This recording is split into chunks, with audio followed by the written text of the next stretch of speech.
नमस्कार मंडळी, मी आहे गौरव। आज आपण चाललोय ढोल पथक मध्ये। पहिल्यांदा आल्या सगळेजण ध्वज करत होते, लगेच आपण पण ध्वजाची प्रॅक्टिस केली। 2-3 प्रकारच्या प्रॅक्टिस करून मी गेलो ढोल काढायला। ढोल काढल्यानंतर पहिला तो बांधून घेतला, मस्तपैकी टाईट बांधल्यानंतर आपण घेतला पहिला हात। ढोलाचा पहिला हात मला कन्फर्म उचलता येतोय की नाही हे मला दीदींनी सांगितलं। ती म्हटल्या की लय भारी उचलतोय। त्याच्यासोबतच आपण ढोलाचा दुसरा हात घेतला व त्यासोबतच ढोल थोडं वरती उचलायची पण प्रॅक्टिस केली।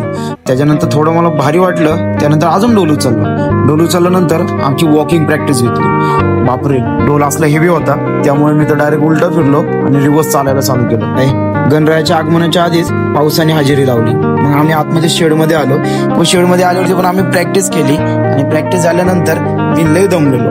दमल्यानंतर डोक्यात आलं की थांबून चालणार नाही। मग काय, भाऊनी घेतली ना जांच, प्रॅक्टिस पूर्ण केली आणि मग घरी आलो।